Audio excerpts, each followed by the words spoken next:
श्री स्वामी समर्थ। 25 जुलै आषाढी एकादशीला करा एक नारळाचा अत्यंत प्रभावी उपाय। सर्व कामात यश मिळेल, मुलांची पतीची जोरदार प्रगती होईल।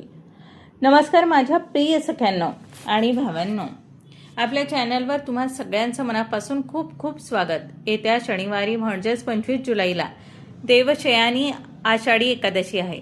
काही जणांना आरोग्याच्या कारणामुळे किंवा इतर काही अडचणींमुळे शनिवारचा उपवास करणं जमणार नसेल तर काळजी करू नका। शनिवार 25 जुलैचा उपवास नाही केला तरी चालेल, पण आषाढी एकादशीच्या या अत्यंत पवित्र दिवशी एक नारळाचा हा चमत्कारिक आणि अत्यंत प्रभावी उपाय करायला अजिबात विसरू नका। हा उपाय आहे जो तुमच्या आयुष्यातील सर्व रखडलेली कामं मार्गी लावेल, तुम्हाला प्रत्येक कार्यात यश मिळवून देईल आणि तुमचे गुप्त किंवा उघड शत्रू तुमच्या समोर लोटांगण घालतील। तुमच्या आयुष्यातील सर्व नकारात्मकता, गरिबी आणि विघ्न या एका उपायाने दूर होतील। पण व्हिडिओमध्ये पुढे जाण्यापूर्वी माझ्या सर्व लाडक्या प्रेक्षकांना एक छोटीशी विनंती आहे।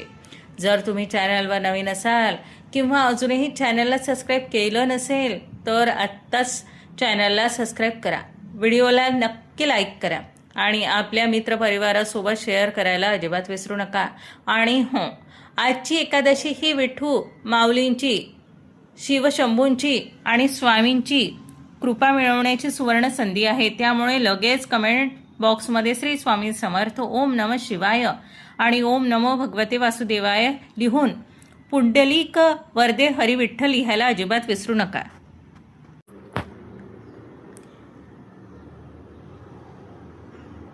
तुमची एक कमेंट तुमच्या आयुष्यात सकारात्मकता घेऊन येऊ शकते। सख्यांनो, आषाढी एकादशीला देवशयनी एकादशी म्हणतात।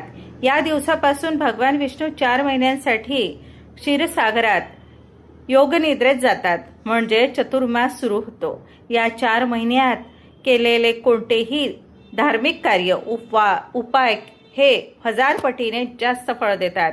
आणि या वर्षी विशेष म्हणजे ही एकादशी शनिवारी आली आहे। शनिवार हा न्याय देवता शनिदेवांचा आणि संकटमोचन हनुमानजींचा वार आहे। जेव्हा एकादशी आणि शनिवार एकत्र येतात तेव्हा एक अद्भुत संयोग तयार होतो।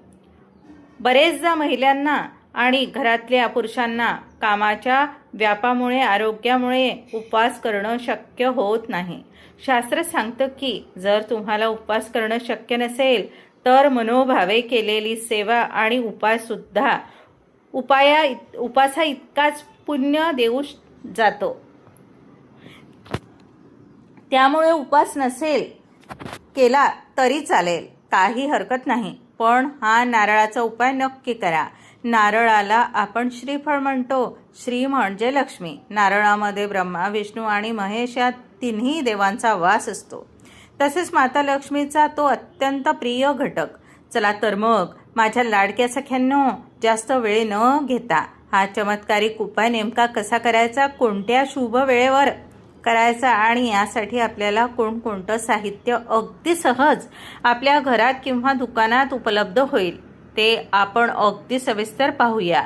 हा उपाय खूप महत्त्वाचा आहे, त्यामुळे घाईघाईत कोणतीही चूक होऊ नये म्हणून तुम्ही हवं तर एका कागदावर हे सगळं साहित्य आत्ताच लिहून घ्या आणि किंवा आपल्या या व्हिडिओचा स्क्रीनशॉट काढून घेतला तरी चालेल। पहिली आणि सर्वात महत्त्वाची वस्तू पाणी असलेला जटाधारी नारळ। आपल्याला एक अख्खा जटा असलेला नारळ घ्यायचा आहे। बाजारातून आणतानाच तो हलवून पहा, त्यामध्ये पाणी असायलाच हवं। पाण्याचा आवाज आला पाहिजे। तो आतून सुकलेला किंवा सडलेला नसावा, कारण नारळ हे श्रीफळ आहे। आता त्यात साक्षात माता लक्ष्मीचा वास असतो। जर नारळ चांगला असेल तर आपल्या घरातही तशीच समृद्धी आणि सकारात्मकता येते। 1.25 मीटर लाल किंवा पिवळा कापड। उपाय बांधण्यासाठी आपल्याला 1.25 मीटर कापड लागेल। शक्यतो नवीन आणि कोरा कापड वापरा। रंग निवडताना लाल किंवा पिवळाच निवडा, कारण लाल रंग हा शक्तीचं आणि पिवळा रंग हा विष्णूचा, देवांचा आणि गुरुमाऊलींचा कृपेचं प्रतीक आहे। कापड सुती, कॉटन किंवा रेशमी असेल तर अतिशय उत्तम. थोडेसे काळे तीळ, फक्त 1 किंवा 2 चमचे काळे तीळ आपल्याला लागणार आहे. शनिवारचा योग असल्यामुळे काळे तीळ हे शनिदेवांच्या दोषांपासून मुक्ती मिळवण्यासाठी, आपल्या घरातील व्यवसायातील शत्रुबाधा नष्ट करण्यासाठी अत्यंत प्रभावी ठरतात. या तिळामुळे तुमच्या प्रगतीत जळणाऱ्यांची वाईट नजर पार जळून खाक होईल. 1 रुपयाचं नाणं, 1 सुपारी. 1 अखंड सुपारी कुठेही फुटलेली तुटलेली नसेल आणि कोणतंही 1 रुपयाचं नाणं घ्या.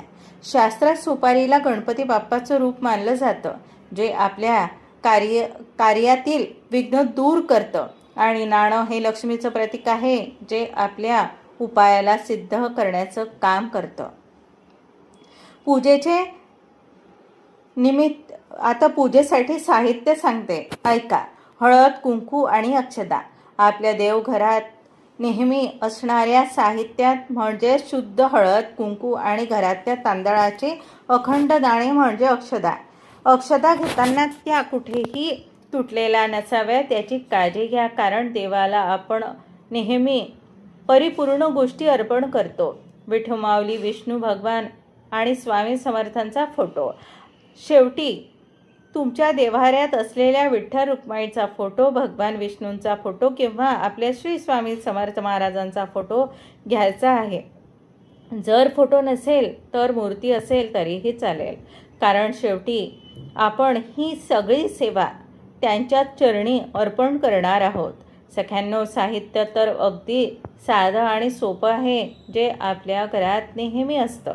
आता हे साहित्य घेऊन प्रत्यक्ष विधी कशी करायची ते आपण पुढे पाहूया.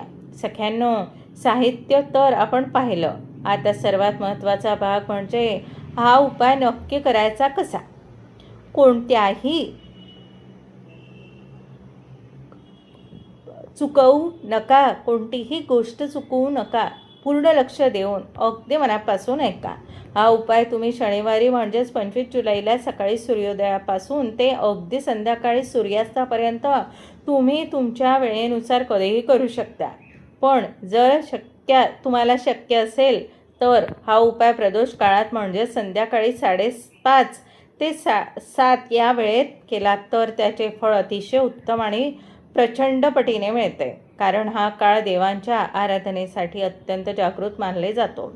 चला तर आता आपण स्टेप बाय स्टेप विधी जाणून घेऊया. शरीराची आणि मनाची शुद्धता. सर्वात आधी काय करायचं तर शनिवारी स्वच्छ आंघोळ करून घ्या. छान प्रसन्न कपडे परिधान करा. त्यानंतर आपल्या नेहमीच्या देव्हाऱ्यासमोर जा, देवाला नमस्कार करा आणि देवापुढे 1 गाईच्या तुपाचा किंवा मोहरीच्या तिळाच्या तेलाचा दिवा लावा आणि 1 सुहासिक अगरबत्ती पेटवा, जेणेकरून वातावरणात एक छान सकारात्मकता तयार होईल. आसनाची तयारी. आता आपण देव्हाऱ्याच्या समोर किंवा घरामध्ये जिथे शांत जागा असेल तिथे एक स्वच्छ चौरंग किंवा लाकडी पाट ठेवा. तो पाट कोरडा असावा. आता आपण जो 1.25 मीटर लाल किंवा पिवळा कापड आणला आहे ते अगदी व्यवस्थित घड्या न पाडता त्या पाठावर पसरून घ्या. श्रीफळाची स्थापना त्या अंथरलेल्या कापडाच्या अगदी मधोमध जो जटाधारी पाणी असलेला नारळ आपल्याला ठेवायचा आहे. तिथे एक महत्त्वाची गोष्ट लक्षात ठेवा. नारळ ठेवताना त्याची शेंडी जी असते ती शेंडी तुमच्या दिशेने असावी किंवा पूर्व दिशेने तोंड करून असावी. नारळ आडवा किंवा उभा कसाही ठेवला तरी चालेल, पण शेंडीची दिशा चुकवू नका. आता त्या नारळाला साक्षात लक्ष्मी स्वरूपात आणि विष्णूच्या स्वरूपात मानून त्यावर अगदी प्रेमाने थोडी हळद आणि कुंकू वाहा. अक्षता अर्पण करा. डोळे बंद करून विठू माऊलींचे, भगवान विष्णूंचे आणि आपण श्री स्वामी समर्थ महाराजांचे स्मरण करा. त्यानंतर प्रार्थना करा की हे देवा, मी हा उपाय अत्यंत श्रद्धेने करत आहे. माझे रक्षण कर. इतर महत्त्वाच्या वस्तूंची मांडणी, नारळाची पूजा करून झाली की आपण घेतलेले थोडेसे काळे तीळ आणि त्या नारळाच्या बाजूला कापडावर ठेवा. त्याचसोबत ती अखंड सुपारी आणि 1 रुपयाचं नाणं सुद्धा तिथे मांडून ठेवा. या वस्तू ठेवताना मनात एक भावना ठेवा की घरातील सर्व दारिद्र्य आणि नकारात्मकता दूर होणार आहे. संकल्प आणि इच्छा पुरते. आता ही सर्वात महत्त्वाची पायरी आहे. कपड्याच्या चारही बाजू हाताने जवळ घ्या आणि तो नारळ तुमच्या दोन्ही हातांच्या अंजोळीत पकडा. डोळे बंद करा आणि तुमच्या मनातील जी काही तीव्र इच्छा असेल ती देवाला सांगा. घरात पैशाची चणचण असेल तर म्हणा, माझ्या घरातील गरिबी, पैशाची चणचण कायमची दूर होते. जर पतीच्या किंवा मुलांच्या नोकरी व्यवसायात अडचणी येत असतील तर म्हणा, माझ्या पतीला, मुलांना त्यांच्या कामात प्रचंड यश मिळवते, त्यांची प्रगती होऊ दे. जर घरात आजारपण असेल किंवा कोर्ट कचेरीची भीती असेल तर ती अडचण दूर करण्यासाठी विठ्ठलाच्या आणि स्वामींच्या चरणी अगदी मनापासून डोळ्यात पाणी आणून साकडं घाला. विश्वास ठेवा सख्यांनो, या दिवशी केलेली प्रार्थना विठू माऊली कधीच रिकामी जाऊ देत नाही. सख्यांनो, बऱ्याचदा काय होतं, आपण खूप मेहनत करतो पण लोकांची वाईट नजर, शेजाऱ्या पाजाऱ्यांचा जळफळाट किंवा गुप्त शत्रू आपल्या कामात बाधा आणतात. या आषाढी एकादशीला शनिवारच्या योग असल्यामुळे शनिदेवांच्या आणि विष्णूंच्या कृपेने शत्रू नष्ट होणार आहेत. नारळ हातात धरून तुम्हाला ओम नमो भगवते वासुदेवाय या मंत्राचा 108 वेळा जप करायचा आहे. जर स्वामींचे भक्त असाल तर स्वामी समर्थ तारक मंत्राचा पाठ करा. हा जप झाल्यानंतर ते लाल किंवा पिवळं कापड त्या नारळाभोवती गुंडाळा आणि त्याची एक गाठ मारा, म्हणजेच आपण पोटली तयार करणार आहोत. आता या पोटलीचे काय करायचे?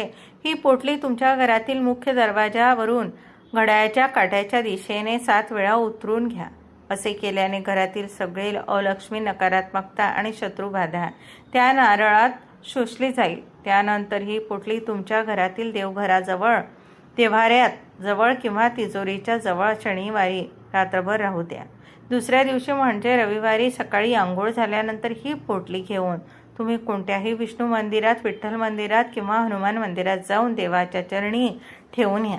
जर मंदिरात जाणे शक्य नसेल तर वाहत्या पाण्यात किंवा एखाद्या मोठ्या झाडाच्या मुळाशी ही पोटली सन्मानपूर्वक ठेवून द्या. मागे वळून न पाहता थेट घरी या. या एका उपायाने तुमच्या घरात धनधान्याची कधीही कमतरता भासणार नाही. रखडलेले कामे चुटकीसरशी पूर्ण होतील आणि जे शत्रू तुमच्या प्रगतीवर जळत होते ते स्वतःहून नमते घेतील, तुमच्या समोर लोटांगण घालतील. तर माझ्या प्रिय सख्यांनो, 25 जुलै आषाढी एकादशीचा हा दिवस अजिबात वाया घालू नका.